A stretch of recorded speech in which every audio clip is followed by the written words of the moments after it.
Au sol, des restes de poissons et dans cette caisse numérotée, de la viande, repérée quelques minutes plus tôt par les rayons X du service de douane. Ici sur le côté aussi, on voit l'image très claire qu'il y a des os qui a la viande. C'était de la viande de quoi? De chèvre et du poulet. Donc on a ouvert le bagage et on a trouvé 10 kilos au total de viande et de poulet. Provenance?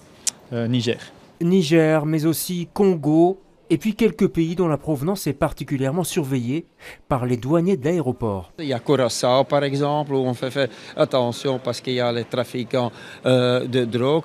Pour ce qui est par exemple des vols qui viennent du nord de l'Afrique, souvent c'est le chicha, aussi la drogue, mais aussi les biens culturels et la nourriture.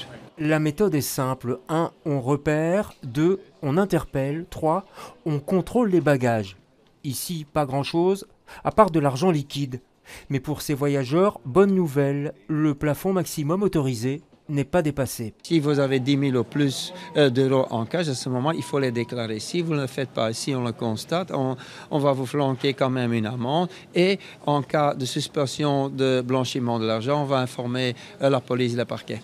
Bref, un douanier fâché, ça ne rigole pas. D'autant plus qu'il y a aussi un seuil maximum pour l'alcool, 1 litre, et les cigarettes. On constate souvent que dans les tax-free, on fait énormément de la publicité en disant oui, vous avez la possibilité d'acheter ça tax-free, mais quand vous arrivez ici, c'est 200 cigarettes, pas plus. Si vous dépassez les 200 cigarettes, il faut les déclarer. Si on le constate, vous avez une amende. Et pour déclarer les marchandises, c'est simple, comme un feu rouge, et ça vous évitera de gâcher la fin des vacances.